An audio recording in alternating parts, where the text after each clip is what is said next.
LAProbate.com. We start Tuesday, 3 p.m. Real estate investing Zoom. We help brand new investors get started. Investors find deals. Wholesalers, real estate agents, together help us money. All make more money. And my goal here is make it interactive.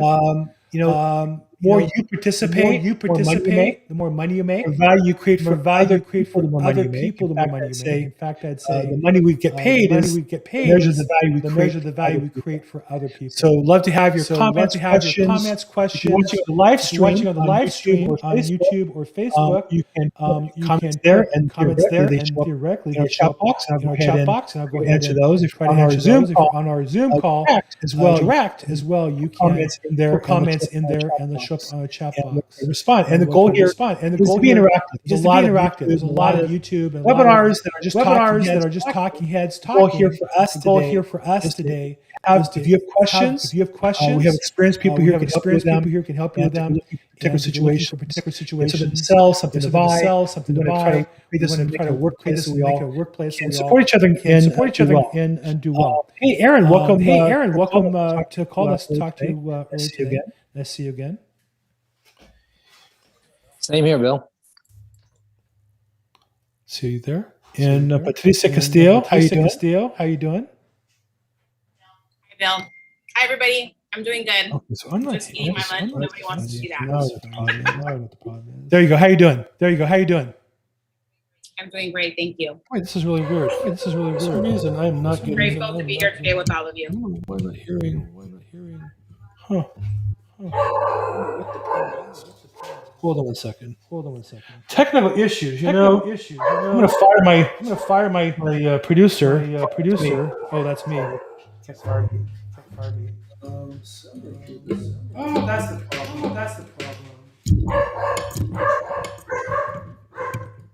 Testing 1 2 3. There we go. Okay. Today's how are you?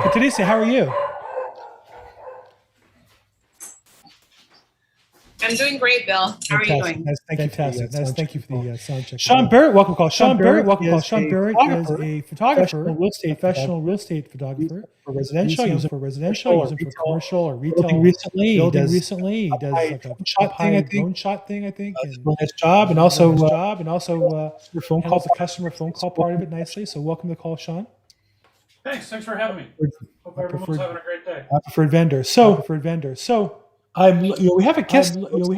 Host, and I had meant to confirm. Maybe I left off doing that, but we're going to kind of go without him at this point. So first time, I guess. Anybody have any questions, challenge problems that you want to share with our group? Scalzo, how are you? Kathy Scalzo, how are you? Nice to see you. I'm doing great. How are you? Outstanding. Kathy and I are colleagues in another group, but I don't go to the other group much. I've been so busy with my real estate practice. I haven't pick or the networking thing either. So but it's nice to see you. And where are you from? Kathy, where are you from? Kathy, where are you from? You're from Denver? No, Southern California. Corona. Corona, that's right. Yeah, Corona, that's right. Yeah, Corona. Denver's all east of the 110 freeway. So for us, it's all the same kind of thing. Bunch of dirt. I'm just teasing. Good. Anybody have any questions, challenges, problems regarding real estate investing I can help you guys with today? I'll throw one out at you. Alyssa. ADUs. What's the magic wand with the ADUs? Because I just keep on hearing that the permits are annoying to get. Plans are easy, I guess. Getting them approved through the city, depending on what area, and does the city allow you to do it? Anybody got suggestions for owners that have, space to build in Torrance and or Wilmington that you could offer some advice? I have some experience with that, but anybody else have experience with ADUs? Have you done one? Anybody here, or as an agent or investor done one? Bill, I'm a general contractor. I mean, not anymore, but I was. And when I was, we sure did ADUs. When was that? I'm sorry. What was the ADUs? What was the time period you were doing ADUs? I would say the last time I did an ADU was about a year ago. Yeah. Listen, my thought on the ADU is that, the city makes your life a little bit hectic, but in the end of the day, California is mandating them. And in the end of the day, they make a very nice return on investment. I think it might just be worth the headache.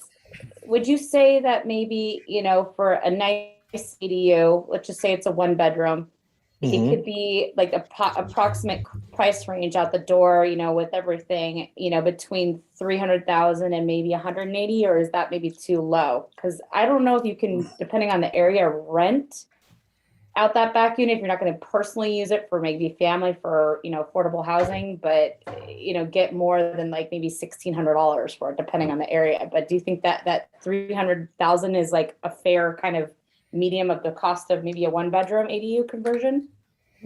Well, so the first question is it a conversion or is it a new build?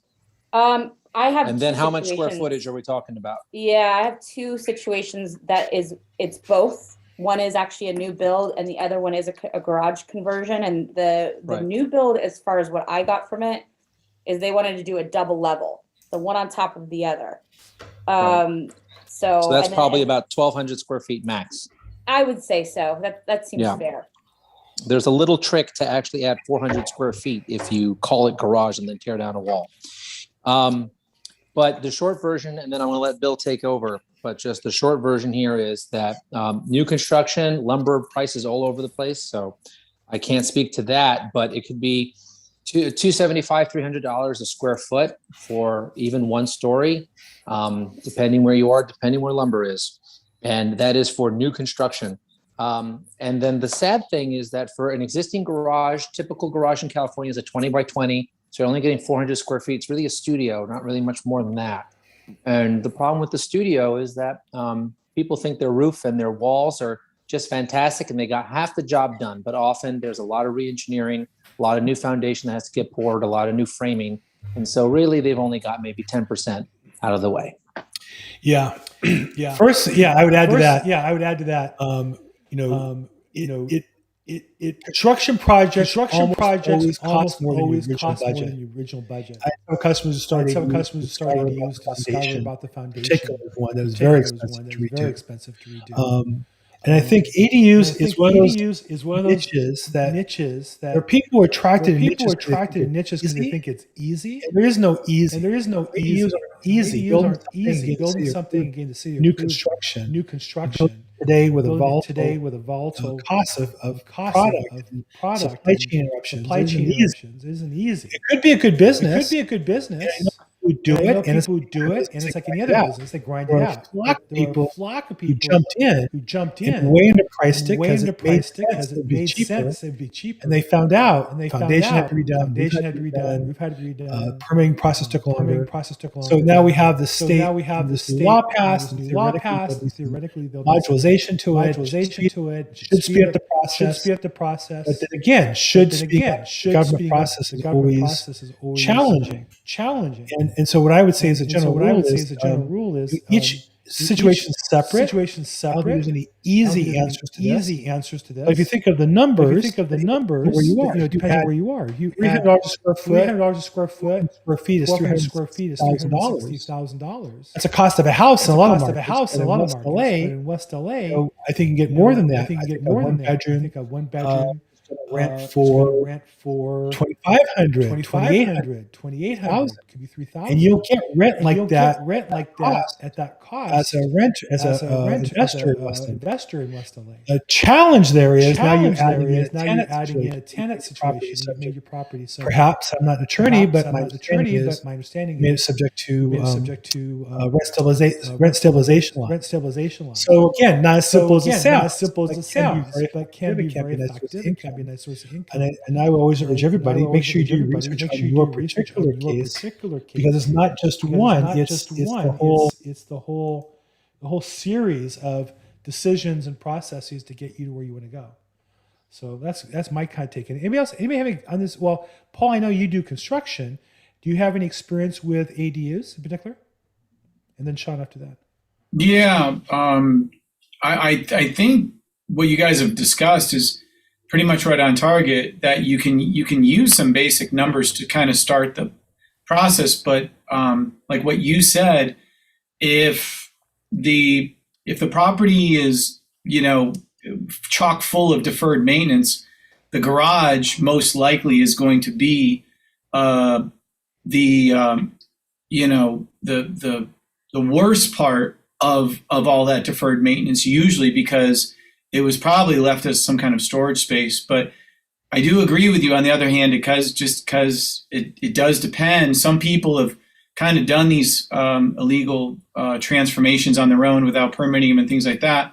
And you can do an as built permit where if someone has done that, you know, you can have the inspector come out and see the work that's done and get it permitted. And if you want to make some changes to it, whatever.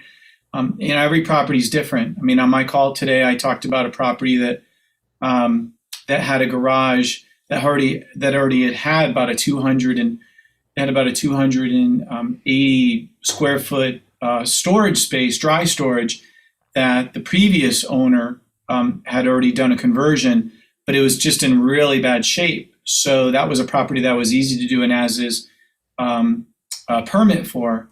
So I think kind of no different when you're doing your due diligence. You have to look at the specific property and the neighborhood that it's going to be in. I mean, is it a good neighborhood to even do that to begin with? Maybe it's a great neighborhood, you know. So I think you guys nailed it, though. Yeah, and I know that right when the ADUs started being popularized 4 or 5 years ago, there were companies that popped up that specialized in them, and they would approach me, oh, we want to share, you know, how good we're doing. And I would ask them, can you give me a couple case studies here in LA? Well, no, we did a couple in San Diego, or we did a couple in Northern California. And, you know, LA is different. You know, our government system, I don't want to get political about it, but just because you build property successfully in other parts of California does not mean that you know what to do to get through the government agencies here in our county, in our area. And again, I'm not here to get into politics, but I am here as a businessman to say it's different. And I will say there are people that love the city of LA for building stuff, and I just find builders fit, either they want to be in LA only, or investors, I should say both, or not in LA City and they want to be in the county or other places. And so I'm not here to disparage anything, but I will say, like everything in real estate, I believe it's just a little tougher than it sounds. That doesn't mean you shouldn't do it. It just means sharpen your pencil and strap on your seatbelt and get ready for a fun ride, because it's going to be a fun ride. Sean, I know you had your hand up. Did you have something on that you want to talk about? Yeah, I can't talk to the laws and stuff, but my 13 years at Home Depot, you can expect 15 to 20% cost overrun, and it's just straight up fall off on cuts. So if you're putting in carpet, to have the carpet all lay the same direction, you're going to have to cut it, and that's on the lower end of the fall off, which is the excess. So that'll be about 10%. But if you put in tile to get to the full tiles and have the field run right, you're going to be closer to 20%. And that's linear, with the exception of kitchen cabinets, everything gets cut. Drywall, cement, 2x4s, electrical. So you've got about 15 to 20% waste, depending on how on point your contractor is. Mm-hmm. So you can do those overruns. And then I'm just going to echo a couple other people down here in San Diego. Dependent upon zip code, people are getting way more than $1,600 than for the ADUs. I would put the numbers closer to Bill's. Yeah, it depends where you are. In South LA, not, but in West LA, Santa Monica, you're talking about a beach town. There are people, I know people at Airbnb, their ADUs, they make even more than that, but that's a different business. In fact, with my clients, I have a listing in Tarzana, which is a 1,000 square foot ADU, and that's going for about $2,800, and that's a little dated already. But he moved it to an Airbnb, makes more. Melissa, I see your hand up on this. Yeah, to add to that too, just being in the property management role, I'm seeing more business come through with owners that are like, I don't want them to know that I'm the owner. I want you to deal with that issue. And if you have tenants in place on a property, because it's multi-unit, you have to write it in the lease. Like basically you have to have consignments for the tenants that are in place, because it's, it's infringing on quiet, peaceful enjoyment with all that construction, and being in LA, parking issues. there's nowhere to park except for maybe the property. So, just to add to that from personal experience of dealing with a couple of things, we had to be creative with our leases if it was a vacant property that was converted into multi-unit and ADU building out. So just as an FYI, people that are interested, we have been dealing with it a little bit more and more. And it's, like you said, you got to know what you're getting into before you get into it. Every case is different. I had a close friend who wanted to build an ADU. His mother lived in the house. He's supporting his mother, who's elderly and infirmed and has a caregiver and such. He's supporting her, but he thought build the ADU more for long-term appreciation. But he thought it'd be good to have the right tenant on the property, just another set of eyes in the area, kind of keeping an eye on his mother. And as long as he, picked the right tenant, that he's making some money. It's an investment, but also his mother didn't mind the construction, and he was able to get somebody there who, it's like a friendly neighbor who, they have meals together and stuff, and they're friendly. So again, each situation is different. But on the flip side, I've definitely had, I don't want to be a negative guy about it. I think I just want to say, look, as a business, real estate's a tough business. It's hard work we get paid for. As an investment, each situation is different, but don't think it's a quick, simple fix. It's a business investment of, $100,000, $300,000 that you're looking to get a return for your investment, and treat it that way and be prepared for the long haul. Okay, let's see. Anybody else have any input about us here? Build any ADUs or rent out ADUs or been involved with it anyway? This is Goodwin. I'm looking at doing an ADU at my parents' house. Mm-hmm. This is in the San Gabriel Valley, so east of the 110. But whole different world. So we're part of what California has in terms of our solar requirement. But as I understand, because we're not in LA proper, that we're exempt from the rainwater recapture portion. So I'm also looking at a 2-bed, 1-bath. It's and that also has a deck on it. So right now it's still in the early stages. So the rough pricing that I'm getting is about $250, and I suspect that's going to go up to $300 pretty quick. Okay, sounds right. $300,000 for the whole project. Yep. Yeah, that sounds about right. I know I got had some buyers all excited. They got into escrow on the property, and they told me, "Oh yeah, we have this. There's a room in the back for an ADU, and it's only going to cost us $80,000, but we're going to get $2,000 a month income." And I thought, that sounds awfully cheap. I'm not here to argue with anybody, but they had their friend who gave them a quote, and of course, as they got into it, they realized, well, it's $80,000 plus this, plus this, plus this.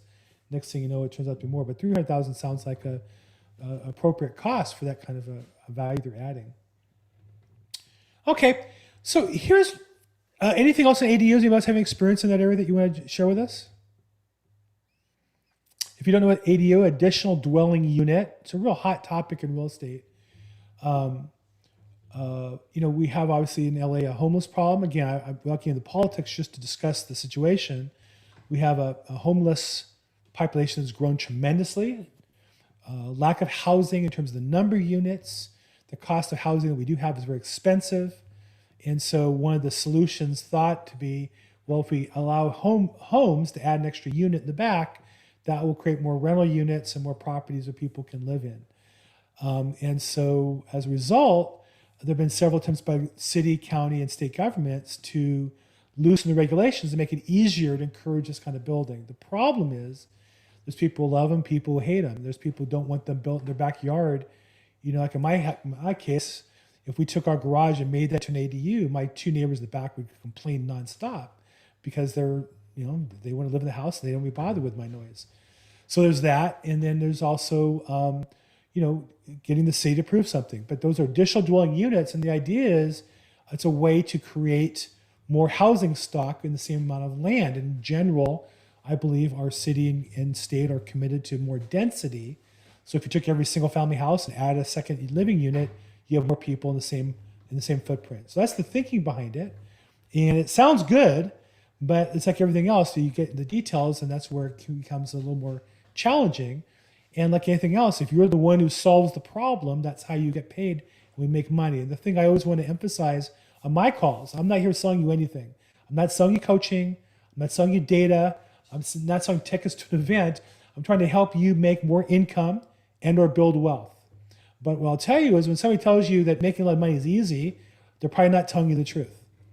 And that if you want to find a way to make money, find a problem, figure out how to solve it, and that's how you get paid. So ADUs, knowing these are challenges and problems, if you're interested in dealing with them, other than a one-off, if you're interested in doing them as a business, learn those details, and there's a tremendous opportunity there if you can solve those problems.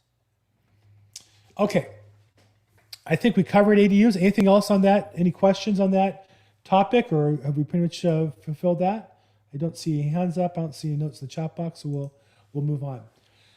So I want to talk to you a little bit about what it takes to change for somebody who wants to transition from I don't have any investments to I want to build wealth and maybe someday not have to work, or I want to make a lot more money, right? Those are not just changing yourself. That's really transformation. To go from being somebody who has to hustle every day to pay bills to somebody who has enough money to live on without working, or has a nice lifestyle without having to work. That transition is really a transformation from a caterpillar to a butterfly. It's a great book, Rich Dad, Poor Dad, I'd recommend for anybody, by Robert Kiyosaki. And he sells a game version of it where you play out the role and learn how to get out of what they call the rat race. The idea that if you put enough money aside into investments, and your investments can at some point generate income, then at some point that income replaces your job income. You get out of the rat race of having to work and become an investor living off of your passive income.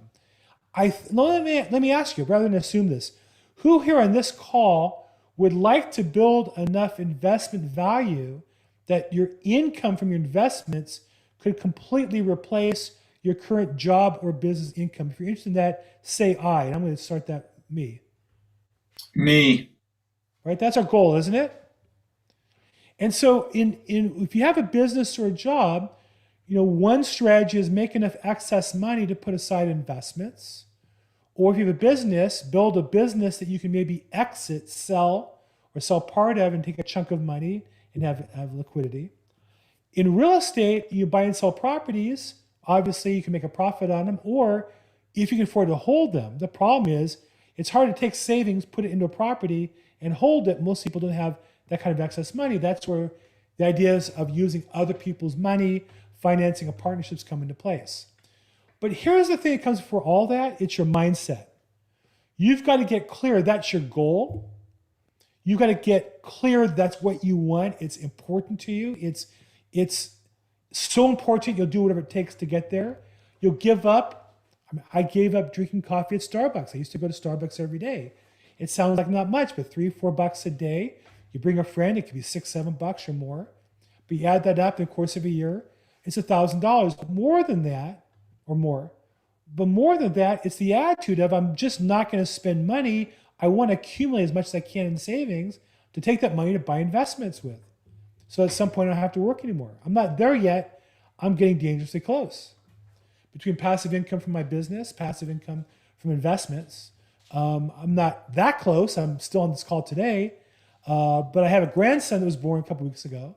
And my goal has been all along to be there at the end of 2023. I had a 5-year plan. I'm on track for that. So my question to you is, you say that that's something you want to do. All those who raised your hand or said aye. How serious are you about that? And what do you have to do today to achieve that? And what do you have to do tomorrow to achieve that? And are you willing to do that? Because that's what it gets down to. Everybody says, well, yeah, I want to make a lot of money. I want to be rich. Are you willing to do what it takes to be rich? Are you willing to do what it takes to be wealthy? So I'll suggest to you the first step of all that is your mindset. You got to get your mind clear. That's what you want and that you can do it. And once you're clear, then instead of figuring out figuring out how I'm going to do it, what do I need to do to achieve that goal? Commitment first, then figuring it out, as opposed to the other way around. Many people think I'll figure out a plan and then I'll feel like I'm on the path. And it's the opposite. We first commit to something, and then as a result of that commitment, we figure out a plan. And so I was there. I had a 5-year plan 2.5 years ago that finished. I wrote a new 5-year plan I'm in the midst of now. I'm committed to it every day. And I have some very clear goals. One of my goals is a certain standard in my company that ends November 30th. I'm on track to do that. And there's a couple other steps along the way that I've had to knock down. But one thing I'll say to you is you better be very careful what goes into your mind on a daily basis. I'm not an Olympic athlete. I never was, that serious after high school or college. But I do know that athletes are very particular about what they eat. In business, the equivalent of that, of the workout and nutrition, is what we put in our mind, what we watch, listen to, and read. And so you need to make sure not only to put in some good stuff, but to cut out the bad stuff. And I'm speaking today happens to be election day in California. A lot of people, myself included, would love to sit and watch the news and digest either the good news or the bad news, either get mad at the bad news or celebrate the good news. Neither one of those can help me achieve my goal. Neither one of those really makes any difference in my life today. Because the truth is, whatever the policies changes they make, if I sell enough houses, it will make a difference. It just won't. Right? What will make a difference is if I do my job and have a customer say, hey, I need to sell a house. Great. Need to buy a new property. Great. It's about being willing to do the things you have to do. And so I'm going to just challenge all of you guys to think about right now, what do you watch? What do you listen to? And what do you read? Now, when we talk about reading, you need to read more. We all need to read more. There's something unique about human beings that we read, no other animal does it. We have a chance to learn from masters. In fact, I just found today, one of my favorite books of all time of business books is The E-Myth by Michael Gerber. I just discovered he wrote a book called The E-Myth, the Real Estate Agent. I never knew. So I got the book on Amazon yesterday and I delivered today. So I read all the time to learn from masters. I can learn and read a book. There are people who have to pay $10,000 to go to a seminar to learn from somebody, and really they're just giving over what they wrote in their book.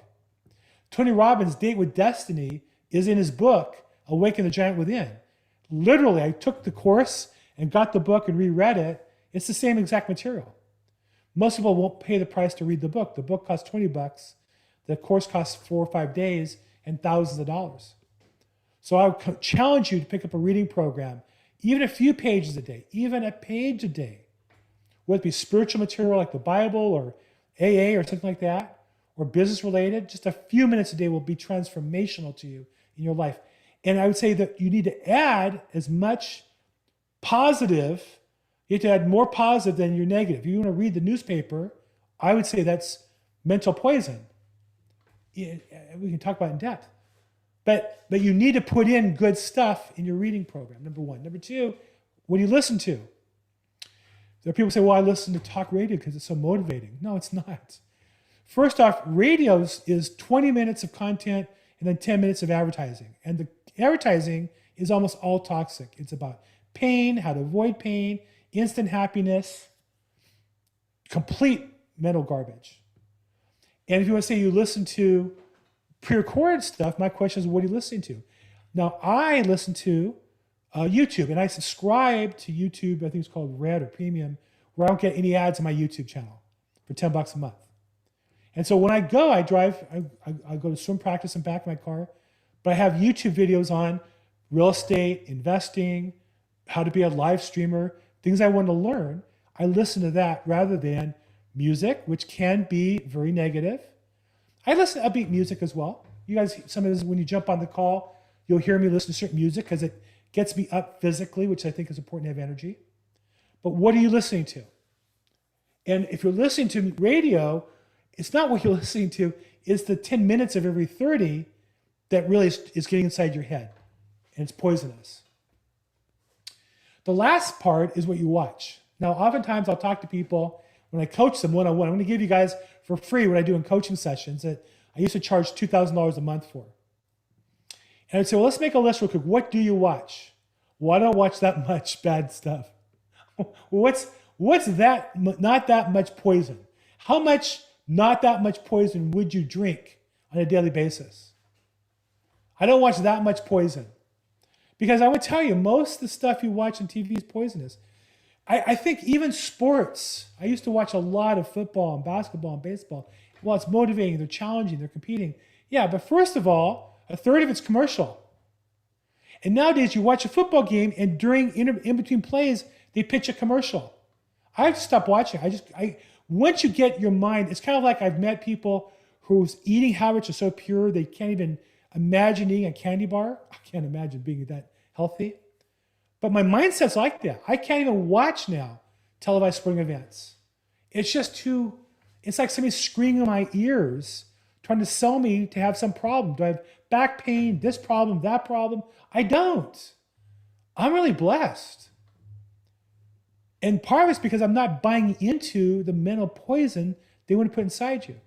Part of the mental poison is that you need to get trapped into the financial maze of having your job, of buying things you don't need, buying a car you really can't afford, rather than saving the money and buying a house that you can flip and make money on, or setting aside money for investments that will yield you income in the long run. Buying into things you don't need is mental poison. It's a trap. It's slavery. And we get caught up in that. And I want to challenge you. What do you watch, listen to, and read? And get rid of the poison and put in the positive stuff. I love listening to Grant Cardone and watching his videos. I paid money to watch the videos of a program I went to because I need to repeat and hear these positive messages. You know what amazes me is I watch him interview artists that I don't appreciate. Maybe I don't appreciate because their style of music isn't my style, or their movies aren't my kind of movies. But you know what's unique about all these really big entertainers that he interviews? They are sharp business people. He interviewed, I forget the name of the guy, one actor in particular. I've seen him around. I never watched anything he's ever done. Man, this guy understood the business of his branding, his personal branding. It was amazing. Absolutely amazing. I saw him interview Pitbull. I saw him interview people you think are just party animals. They're not. They are not. These are sophisticated business people who built huge, big global brands. So I watched Grant Cardone interview these people, and I'm just amazed. But what are you watching? What's the positive things you can watch? Hopefully this video is one of those. Because you can, my first coach, Zig Ziglar, taught me, you can change who you are and you can change what you are by changing what goes into your mind. I repeat that. You can change who you are, you can change what you are by changing what goes in your mind. And if you want to really change your income or you want to change your wealth, it starts right here between your ears. You have to get rid of the negative influences of people telling you you're a victim, you can't do it, you're a single mom, you're this, you're white, you're black, you're green, you're purple, whatever the nonsense is. There are people who've overcome all that and made billions. It's got nothing to do with anything. You can achieve it if you put the time in and you work hard at it, but you got to start with the mental commitment. And you start there by getting your mind straight. So I'm going to challenge all of you to focus in on what you watch, listen to, and read. Make some commitments. Get rid of the poison. And in each of those three categories, add in something positive. And I would remind you, not that much poison. How much poison would you drink on a daily basis and allow yourself to have? So now I got to look at the chat box. I'm going to blow up my own chat box by answering questions. Paul, hey, by the way, Paul Krause does a remodeling call on Tuesday at noon. Fantastic. He's a great guy. Remodeling contractor as well as a real estate agent. And Patricia, nice to see you. Cutting the cord on TV, it makes you is the number one thing that's made major improvement in my mood. Sean, I got to tell you, when my daughter was born, my wife and I canceled. No, I'll tell you the true story. My wife was so pissed off at an election in 1996. That day, I kept goading her.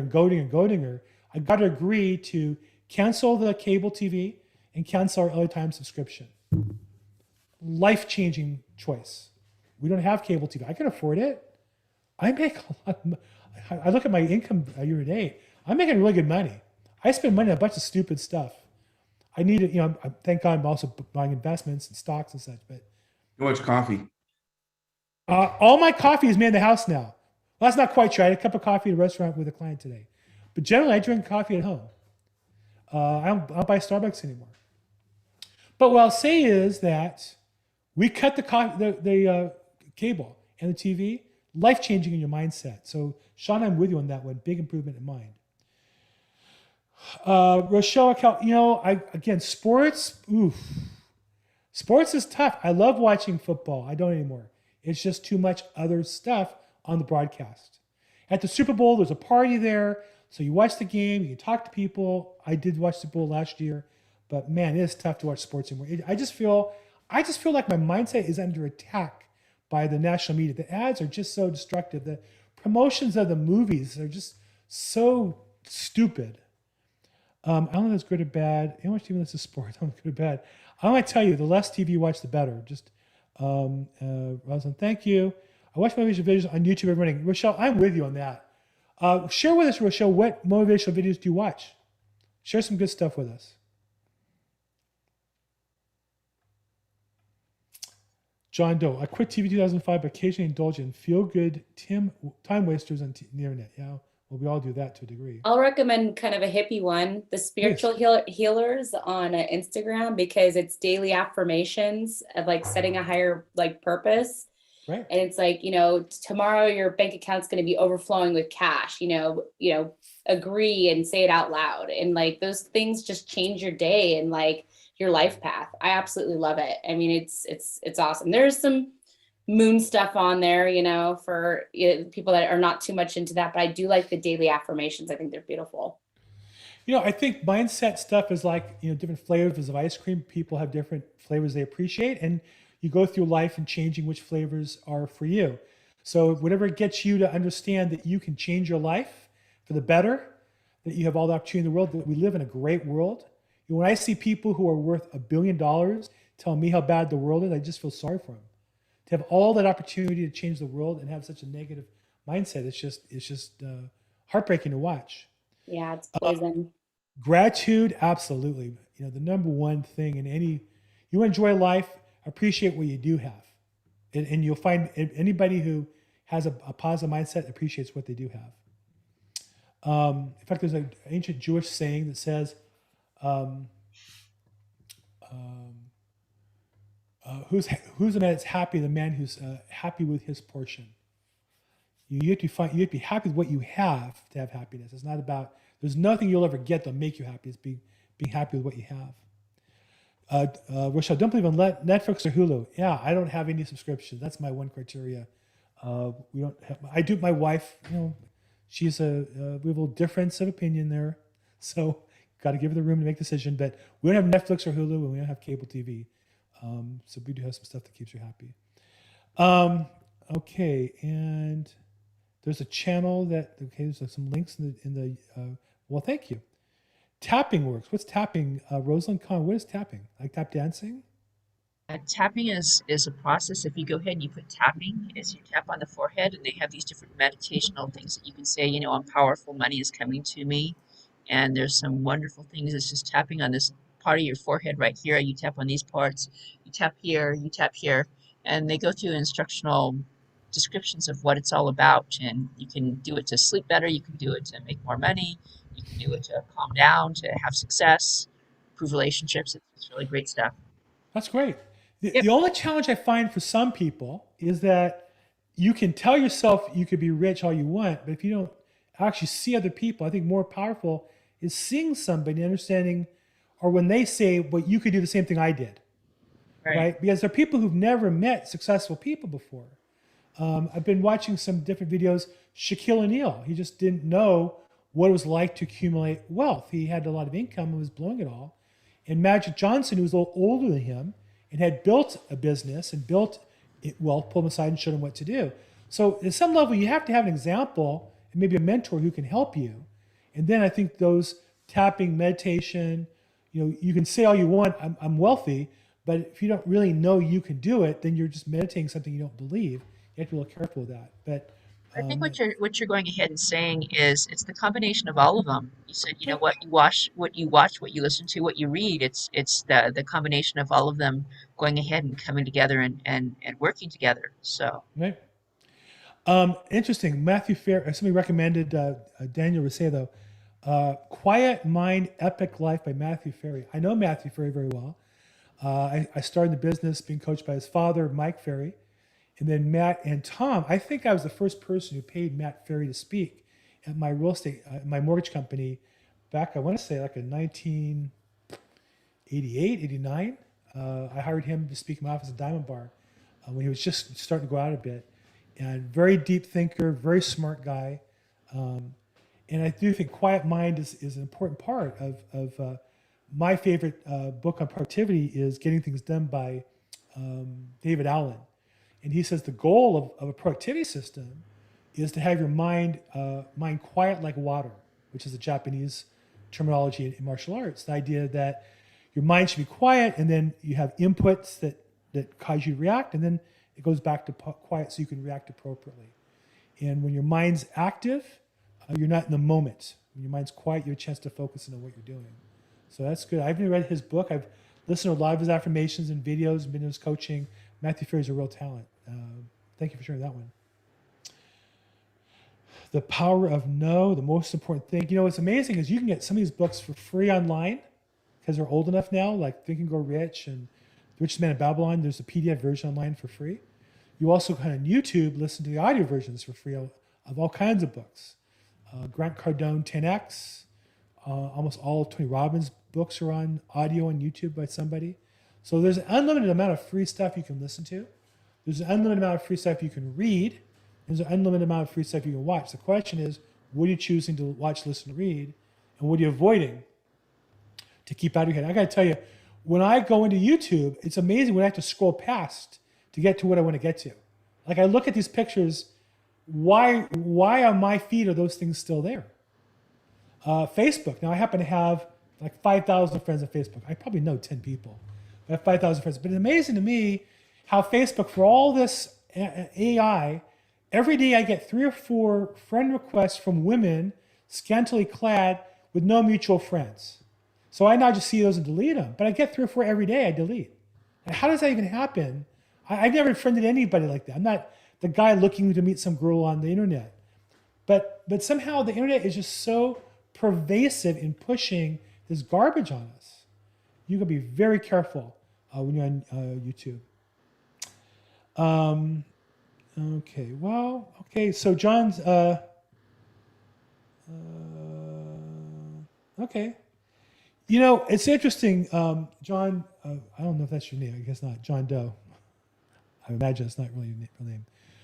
Says that he doesn't believe in affirmations and that he's focused more on specific activities. I would agree, but now that's my style, my flavor. But I would say personally, having done affirmations and meditations, all that, I'd much rather watch somebody who's successful break down their business. Not necessarily that I'm going to copy what they do, but just to hear somebody else who's been through the path I'm on is always the most motivating thing for me, as well as I might learn a tactic or two along the way. Okay, so here's what I'd like you guys to do. Let's all commit to making some positive changes. Let's all commit to changing something we watch, read, or listen to. I know I've seen people talk about taking a sabbatical from the internet. Because I'm a religious Jew, I have to, every Friday night to Saturday night, turn off. No TV, no text, no video, no nothing. We don't own a TV, but we have screens and such. But none for 25 hours. And then other Jewish holidays as well. So when I hear people say you need to take a sabbatical, definitely taking a break once a week is great. But it's not enough to eliminate the poison. What good stuff are you going to put in instead? So for me personally, I'm going to read the E-Myth Real Estate Agent, and I'll have a report for you guys next week. What are you willing to add?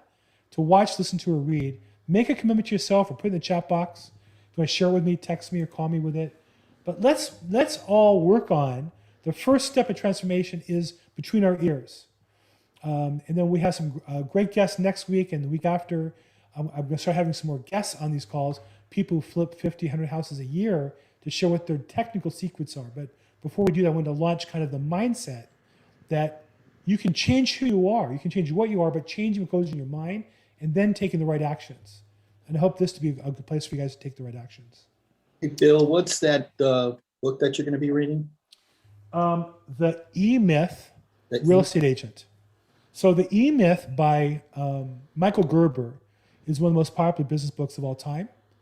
And I'll summarize it in a minute, though you can see it online for free, or YouTube has an audio version. The myth of entrepreneurs is that they're great workers and they're in their business. And his point is the goal of an entrepreneur is to not be in your business at all, is to kind of create it and then delegate it and then enjoy the fruits of it or go on and build another one. And so he's all about processes and systems and delegation. And he's really the one who I think really brought to my attention the opportunity of doing more in the same amount of time by creating processes that do work and delegating to other people. And so I didn't know, but apparently he's written several other books since then in different industries. So what does that mean to a real estate agent specifically? So, I've not ever read a book like that was very impactful. I will say Gary Keller's, they call it the Red Book, the Millionaire Real Estate Agent. That's It's a good. great book on procedure and mindset, and was changing my business entirely. So I think this is going to be a similar take on that, but I'm anxious to read it. But I'm always reading something, so I'm always glad to get some good book, and this sounds like a good one for me. Yeah, I've been looking for something to read. I think I'm going to jump on that one. Well, good. Let's compare notes on that one next week. Yeah, definitely. Cool. Okay, so it's about that time, so I'm going to wrap up. Unless you have who's got a question, challenge, issue, problem I can help with today? Hey, Bill, are we dark Thursday, or are you dark Thursday, or is the meeting going? So Thursdays I host every week Probate Weekly, and I've asked in my place to guest host Kevin Sales, who is really my first probate coach. He's the best title rep in the business in probate. He is a guy who actually teaches attorneys for their continuing education at the LA County Probate Court about how to avoid problems in probate real estate. So I've had him on about 6 months ago. He did a great job, so I've asked him again to host for me on Thursday as well. So hopefully everything will go smooth for him. But he's a great talent. And rather than invite him on as my guest, I booked him as a guest host, knowing I'd be off on Thursday for Thursday nights. Thursday days a Jewish holiday, so I won't be here Thursday. I won't be watching TV or watching videos or texting or emailing either. But thank you, Sean. The show goes on, man. Every week, no matter what, we're going to keep this thing going and building up. I appreciate you guys' support.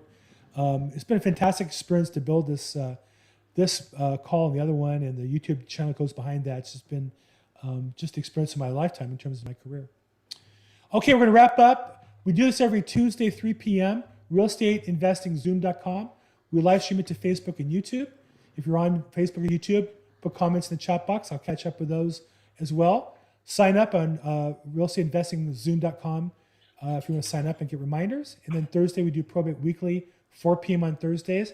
I'm Bill Gross, the LAProbate expert.com. Thank you so much for your support. We'll see you next time.